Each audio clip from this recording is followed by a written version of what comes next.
Motion of car और train round bank track. अब इसमें ये हमारा जो टॉपिक है उसमें सबसे पहले हमने कंसिडर कर रहे हैं, आप फिगर भी देख सकते हैं, फिगर 2.6। इस फिगर 2.6 के अंदर हम कंसिडर कर रहे हैं एक कार, दिस कार, और उसकी ये दो व्हील्स हैं ए और बी पोजीशन पे। ठीक है। कंसिडर अ कार और train which is moving round a bank track in a circular path of horizontal radius R. ये हॉरिजॉन्टल रेडियस हम कंसिडर कर रहे हैं फॉर अ बैंक ट्रैक। ये इंक्लाइन प्लेन है और उसके ऊपर ये जो कर्व्ड सरफेस है, it is also known as the bank track. अब ये बैंक ट्रैक के ऊपर कार मूव कर रही है, यानी ये कर्व्ड पाथ है जिसके ऊपर मूव कर रही है, और जो कार का जो सर्कल हॉरिजॉन्टल रेडियस है, सर्कुलर पाथ का horizontal radius, it is equivalent to R. If the only forces acting on the wheel A and B are the normal reaction forces R1 and R2 respectively, अगर इन दो wheels के ऊपर ए और B के ऊपर दो जो रिएक्टिव फोर्सेस हैं, only the forces which are acting on this due to this bank surface is R1 and R2, that are the normal reaction forces. Normal क्यों कहते हैं इनको? क्योंकि इस प्लेन के ऊपर ये नॉर्मल डायरेक्शन पे, यानी परपेंडिकुलर जब आप ड्रॉ करेंगे, नॉर्मल उसके ऊपर ड्रॉ करेंगे किसी भी सरफेस पे, तो ये नॉर्मल रिएक्शन फोर्सेस हैं जो कि उस इंक्लाइंड प्लेन के ऊपर आ रही है। There is no side slip or strain on the at the wheels. The force towards the center of the track is R1 plus R2 sin theta. अब हम लोग कंसिडर कर रहे हैं कि नो साइडवेज, इसके साइडवेज कोई भी स्ट्रेन नहीं है व्हील्स में, जो कि उसको फोर्स कर रहा है। The only force towards the center, it is equivalent to R1 plus R2 sin theta. अब ये हम पूरा कंपोनेंट्स ड्रॉ करके देखते हैं किस तरह से ये R1 plus R2 sin theta है, where theta is the angle of inclination of the plane to the horizontal, जिसमें कंसीडर किया जा रहा है कि यहाँ थीटा जो है ये इंक्लाइन प्लेन का एंगल है। This one is theta is the angle of the incline plane. अब नाउ कंसीडर करेंगे पूरी सिचुएशन को। फर्स्ट ऑफ ऑल अब इंक्लाइन प्लेन और ये पूरी बैंक सरफेस को ड्रॉ करते हैं। अब यहाँ पे आप ये देख सकते हैं, मैंने एक इंक्लाइन प्लेन बनाया, उसके ऊपर एक cup shape, a saucer shape, this is bank surface. ये एक बैंक सरफेस है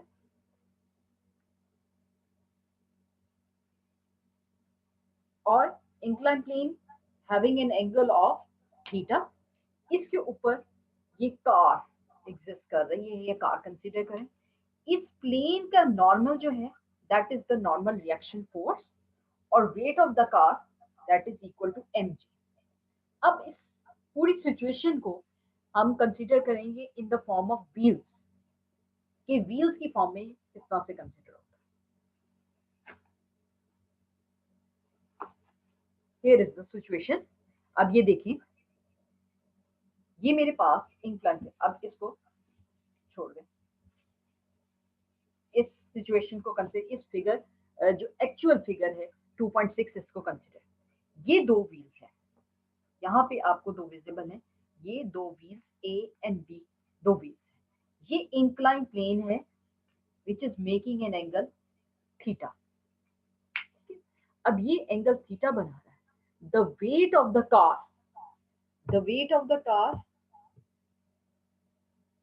is lying at the center of the car. ये हम कंसिडर कर रहे हैं, this is G point is known as the centre point of the car. ठीक है। अगर ये centre point of the car है, इसके ऊपर सेंटर ऑफ ग्रेविटी एक्ट कर रही है। ठीक है। इसमें ये दो उसके व्हील्स हैं A and B. The only force which is acting on the wheels is consider to be the normal reaction force. ये बी व्हील के ऊपर R2 नॉर्मल रिएक्शन फोर्स है, और ये व्हील ए के ऊपर नॉर्मल रिएक्शन फोर्स R1 है।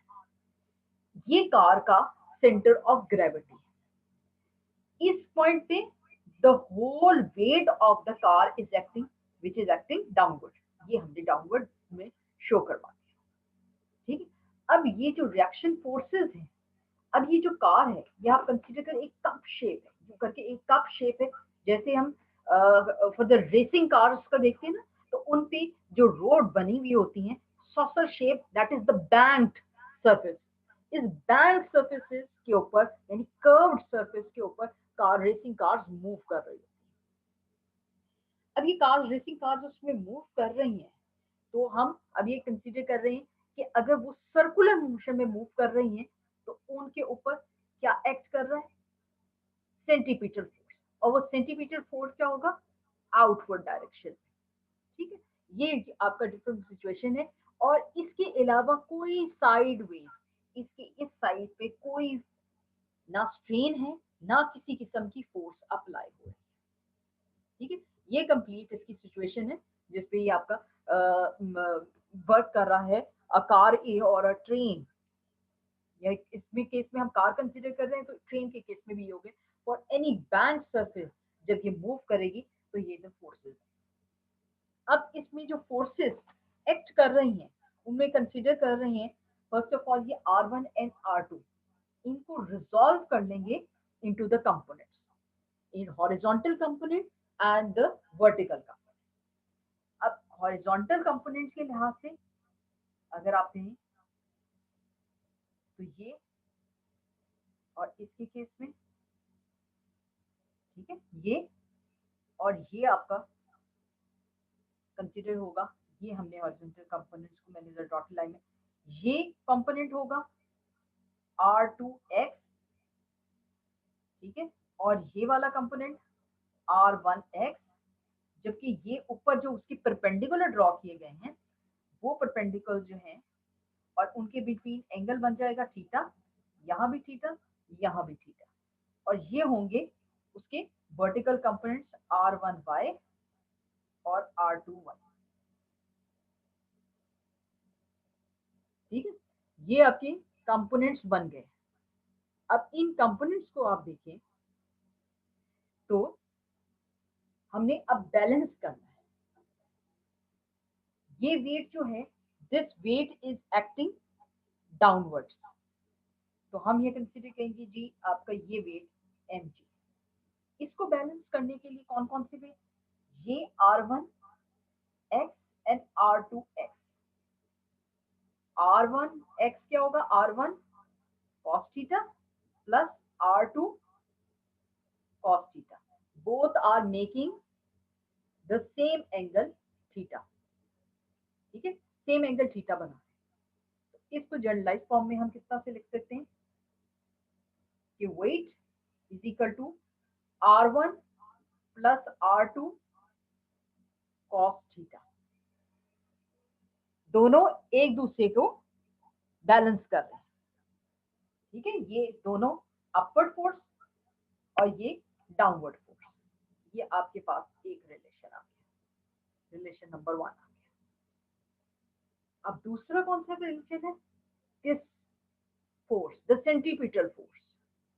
अब सेंटीपीटल फोर्स के लिए ऐसे mv²/r, इसको बैलेंस करने के लिए क्योंकि ये आउटवर्ड फोर्स है तो टुवर्ड्स द सेंटर जो फोर्स होंगी वो फोर्सेस होंगी। अब ये फोर्स इसकी डायरेक्शन इस तरह, इसकी डायरेक्शन इस तरह। ठीक है, ये वो दो फोर्सेस हैं, that is the vertical components of reaction, normal reaction for R1 and R2। ठीक है, ये दो नॉर्मल रिएक्शन फोर्सेस हैं। तो R1 sin theta plus R2 sin theta. ठीक है, तो हम अब ये लिख सकते हैं कि mv²/r is equal to R1 plus R2 sin थीटा। और दिस इज द फोर्स जिसको हम कहेंगे towards the centre of the track. इसमें ये towards the centre of the track होगी। इस डायरेक्शन के ऊपर ये एक्ट कर रही है कि सेंटर की तरफ आएगी, ग्रेविटी की तरफ। ये आउटवर्ड फोर्स है। Centripetal force is the outward force, while the vertical components of the normal reaction force R1 and R2 is directed towards the center. ये हमारे पास रिलेशन आ गया, रिलेशन नंबर 2। अब इनके ऊपर हम क्या करेंगे, 2 को डिवाइड करेंगे 1 के साथ। तो अगर 2 को हम डिवाइड करें तो m v square over r, इसको ऊपर करके मैं लिखती हूँ। अब ये दो फंक्शन है, इसको डिवाइड करते हैं।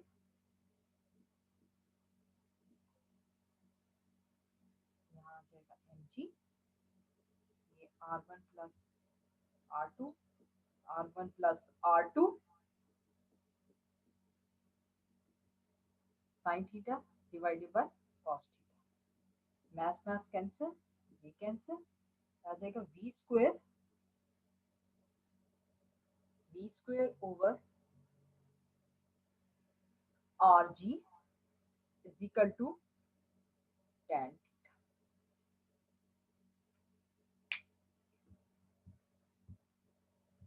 अब यहाँ पे आप देख सकते हैं कि हमारे पास रिलेशन थीटा, थीटा का रिलेशन आया है v tan tangent theta is equal to v square over rg। v is the speed of the car, कि स्पीड कितनी कार की है जिससे वो मूव कर रही है या ट्रेन की है, और theta is that inclination angle, angle of inclination, और r is the horizontal radius, यानी इसके इन बिटवीन ये जो है, इसके इन बिटवीन ये the horizontal radius is small r।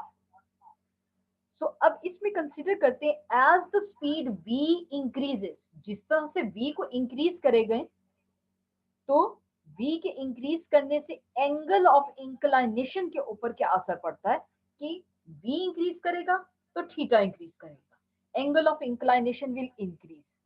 So a racing track is made saucer shape so that the car may move at higher speed in the steeper part without any side slip। यानी higher speed के साथ वो जो steeper part है जहां पे angle जो है ज्यादा होगा, जितना एंगल ऑफ इंक्लाइनेशन ज्यादा होगा वहां पे कार उसी ज्यादा स्पीड के साथ मूव करेगी। तो वो स्टीपर पार्ट की तरह वो ज्यादा तेजी से हायर स्पीड के साथ मूव करेगी विदाउट एनी साइड स्लिप, वो स्लिप के बगैर ज्यादा। In the case of curved railway track, अगर रेलवे ट्रैक को हम कंसीडर करते हैं वो कर्व्ड शेप में है, the outer rail track is raised above the inner rail so that the force towards the center is largely provided by the component of the reactions at the wheel for the reason the corners of a road band। यानी जो railway track में हम consider करते हैं कि एक train को ज्यादा स्पीड के साथ मूव करवाने के लिए हम रोड को, इस रोड को थोड़ा सा इंक्लाइनेशन में रखते हैं, we gave it an inclination, और हम इसको स्ट्रेट करने की बजाय एक इंक्लाइंड प्लेन पे ट्रेवल कराना ज्यादा बेहतर समझते हैं, क्योंकि उससे स्पीड ऑफ द ट्रेन या कार जो है वो इंक्रीज करेगी, और इन बिटवीन जो फोर्स होगी, फोर्स टुवर्ड्स द सेंटर वो लार्ज हो जाएगी और वो तेजी से मूव करेगा। So the largely provided by the components of the reaction. को ये किसकी वजह से होगा, ये दो जो रिएक्शन फोर्सेस है, normal reaction force R1 and R2 के। इसी तरह एक एरोप्लेन का जो विंग्स हैं, इट इज नॉट स्ट्रेट, उनको भी क्या किया जाता है, इंक्लाइन किया जाता है, उनको भी कर्व फॉर्म में विंग्स को लिया जाता है, यानी उसको एक किसी हॉरिजॉन्टल एंगल थीटा के ऊपर रखा जाता है, so that the aeroplane should move faster with speed, यानी v। ये जो रिलेशन है आपके सामने, ये v स्क्वायर और rg, ये हमें relation with the tan theta ये बताता है कि अगर आप एंगल को इंक्रीज करते जाएं तो वेलोसिटी जो है वो इंक्रीज होगी, और वेलोसिटी उससे ज्यादा रेट से इंक्रीज होगी क्योंकि ये v स्क्वायर है। तो instead of moving on a horizontal plane surface, inclined plane surface पे मूवमेंट जो है वो ज्यादा आसान और इजी होती है।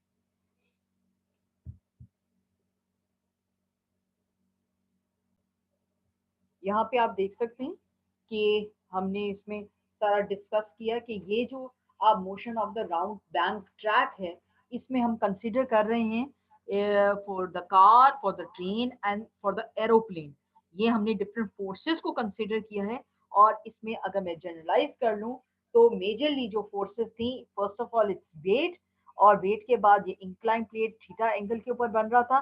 तो दोनों व्हील्स के ऊपर, फ्रंट व्हील्स के ऊपर नॉर्मल रिएक्शन फोर्सेस को हमने कंसिडर किया हुआ था। और उन नॉर्मल रिएक्शन, अगर क्योंकि ये बॉडी जो है या कार जो है it is moving in a circle में मूव करने की वजह से उस पर सेंटीमीटर फोर्स भी लाई कर रही थी। फिर हमने उसको डिफरेंट कंपोनेंट्स में डिवाइड किया और देखा कौन सी फोर्स उसको बैलेंस कर रही है। और ये ताकि ये जो आपकी कार है या ट्रेन है विद एवर इंक्रीजिंग स्पीड जो है वो मूव करती रहे इन दैट बैंक सरफेस।